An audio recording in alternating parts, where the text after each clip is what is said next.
रचाने आए, रास रचाने आए। उद्धव अपने रथ को वापस कर लेते हैं। ऊधो मनन भय दस बीस। उद्धव मेरे मन 10-20 नहीं, जो एक मन था वो मेरा श्याम के साथ चला गया। अब ये शरीर सिर्फ मिट्टी के समान यहाँ पड़ा है। तो उद्धव तुम जरूर जरूर कन्हैया से बोलना, राधा अधिक याद करती है। जब रथ को वापस किया है उद्धव जी ने, सारी गोपिकाएं उसी रथ के आगे लेट जाती हैं, कहती हैं उद्धव तुम इस रथ के पहिए हमारे सीने से क्यों न उतार देते हो? निर्मोही वो बड़े कर याद हम सब रो रहे, वर्णन नहीं किया जाता गोपी ब्रह का, आंखों से आंसू बह। उद्धव खुद रोते हैं गोपिकाओं के साथ। मैं जरूर जरूर कन्हैया से तुमने जो बोला है उससे अधिक बढ़ा करके बोलूंगा, लेकिन हे देवी स्वरूप जगदम्बा शक्तियों, तुम इस रथ के आगे से हट जाइए, मुझे रास्ता दो, मुझे कन्हैया के पास में जाना है। नंद बाबा अपने ग्वालों को गोपिकाओं को समझाते हैं, ऐसा नहीं है, कन्हैया निर्मोही नहीं है। जो भक्त सच्चे मन से ईश्वर से प्रेम करते हैं वो आज नहीं तो कल, कल नहीं तो फिर जरूर जरूर आते हैं, जरूर आते हैं। अब तो उद्धव वहां से चले हैं भगवान के भक्तों, और जब उद्धव वहां से चले हैं, भगवान कन्हैया चित्र सारी पर टकी लगा के देखते हैं। उद्धव तो बोल के गए थे कि मैं परसों जरूर आऊंगा, जरूर आऊंगा।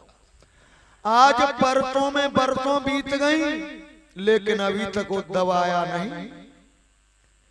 जो उद्धव अपने आप को अधिक ज्ञानी समझते थे, अधिक बैरागी समझते थे, लेकिन उस वृंदावन में ऐसा क्या वैराग्य हुआ जो वह द्वारकाधीश गोविंद को भी भूल गए, गोविंद को भी भूल गए। जब ईश्वर के समर्पण ये जीव अपना तन मन धन कर देता है, तो उस भक्त का जीवन खुशियों से लक्ष्मी वैभव यश कीर्ति ईश्वर भक्ति में हमेशा हमेशा प्रसन्न रहता है। जब भगवान श्याम के पास में उद्धव पहुंचे, भगवान कन्हैया को दूरी से ही दिख गया था कि उद्धव आ रहे हैं, लेकिन किसी को अपने साथ लेके नहीं आए। ये इतना भी नहीं कर सकते थे कि मेरी माता जसोदा को साथ में लेके आते, अब तो मैं द्वारका धीश बन गया। अपनी माता देवकी की वह गोविंद सेवा करते हैं, अपने नाना उग्रसेन की सेवा करते हैं। जब उद्धव पहुंच गए हैं, उद्धव ने श्री कृष्णा बंधन किया है कि श्री कृष्णा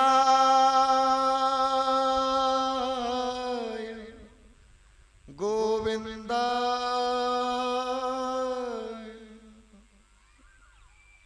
हरे परमात्मा ने प्रणत कले नाथाय गोविंदाय नमो नमः। हे प्रभु तुम धन्य हो, हे प्रभु तुम धन्य हो। मैंने तो ये समझा था कि मेरा गोविंद माखन का भूखा है, शायद मिश्री का भूखा है, लेकिन मैं अभी तक न जाना तुम सिर्फ एक प्यार के भूखे हो, सच्चे भाव के भूखे हो। जिसका सच्चा भाव है उसके पास में ईश्वर है। एक पति देव रोजाना मंदिर में पूजा करने जाते थे। कभी कभी कोई लक्ष्मी अपने पति को बैकुंठ धाम को पहुंचा देती है, और कभी कभी कोई पति इतना पवित्र होता है जो अपनी पत्नी को अपने से भी पहले अपना कंधा देकर स्वर्ग धाम पहुंचा देता है। जो माताएं अपने पति के कंधे पर जाती हैं उनको स्वर्ग मिलता है। सुखदेव जी राजा परीक्षित से कहते हैं, ये राजन आज अंतिम दिन है, आज तुम्हारे पास में स्वयं श्री चतुर्भुज नारायण हरि अपना विमान लेकर के आएंगे, आज तुमको मोक्ष मिलेगा, चिंता का त्याग करो, तुम क्यों रोते हो। राजा परीक्षित कहते हैं, मुझे तो यही मोक्ष बैकुंठ धाम दिखाई देता है, मुझे उस ईश्वर के विमान की जरूरत नहीं, लेकिन अमृत वाणी श्रीमद महाभागवत कथा रसपान की जरूरत है। मैं तो यही सोचता हूं, अभी तुम अपने सुंदर मुखार बिंद से श्री ठाकुर जी की कथाओं का वर्णन करते रहो, लेकिन शास्त्र कहता है कि राजा परीक्षित को 7वें दिन तक्षक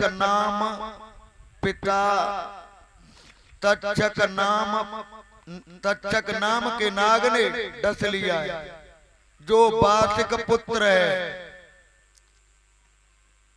जिसकी बहन नवलदेय थी, जो राजा परीक्षित के लिए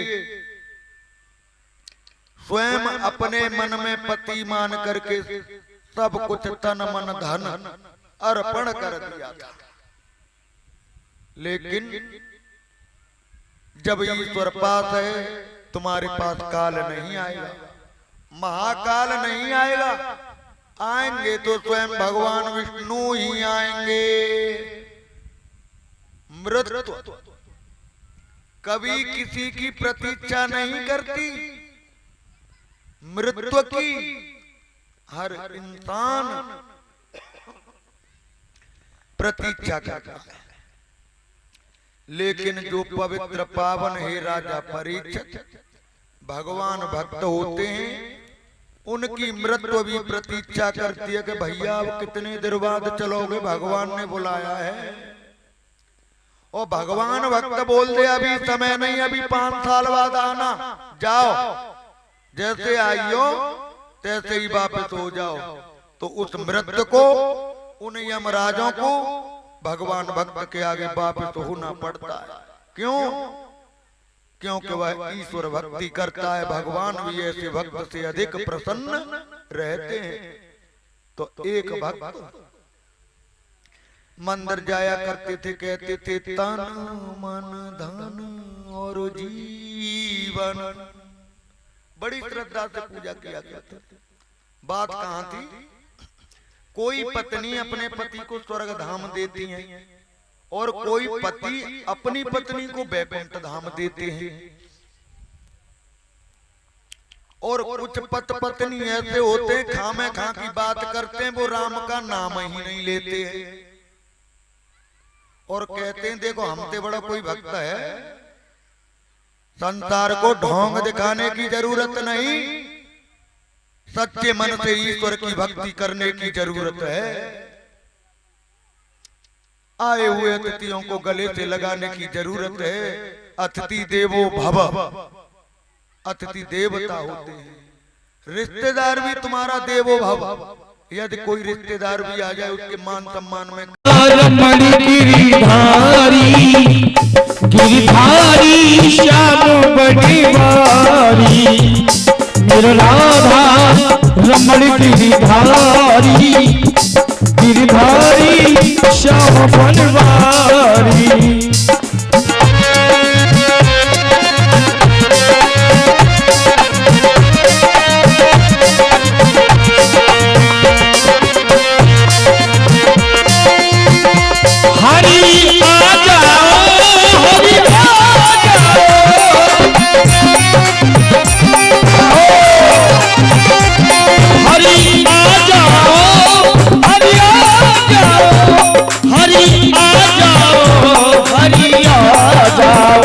मेरा राधा रमण गिरधारी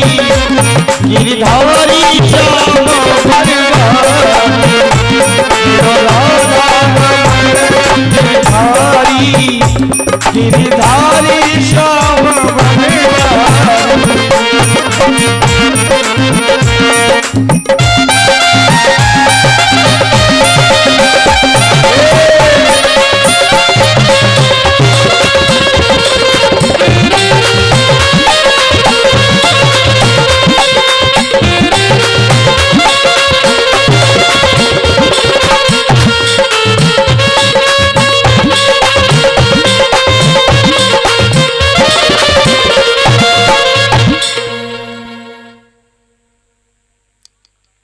हरिओम। राजा भीष्म के 4 पुत्र हुए। रुक्कम सबसे बड़े थे, रुक्कम रथ, रुक्कम बाहु, रुक्मी। लेकिन कोई भी कन्या नहीं थी। तो कभी कभी भीष्म पत्नी सोचती थी मेरे घर में कोई भी संतान नहीं, कोई भी बिटिया का सुंदर जन्म नहीं हुआ। यदि एक सुंदर सी लाडली घर में होती तो मेरा ये पवित्र पावन घर हमेशा हमेशा के लिए पवित्र होता। कुछ समय के बाद में नारद जी आते हैं। नारद आगमन,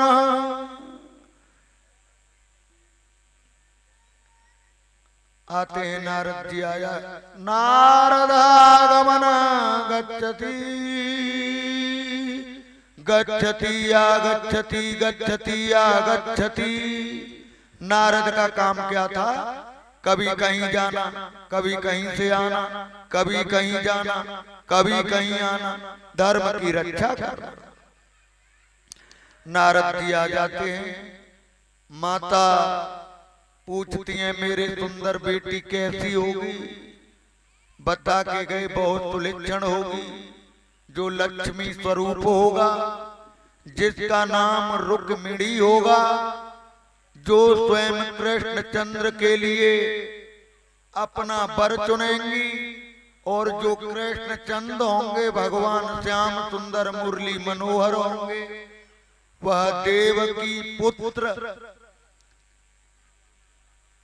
जसोदा नंदन द्वारकाधीश भगवान श्याम होंगे, जिनकी सांवली सूरत होगी, मोहनी मूरत होगी, सिर पर मोर मुकुट होगा, बड़े बड़े घुंघराले बार होंगे, हाथ में बांसुरी होगी, धर्म की रक्षा करेंगे, पाप का विनाश करेंगे।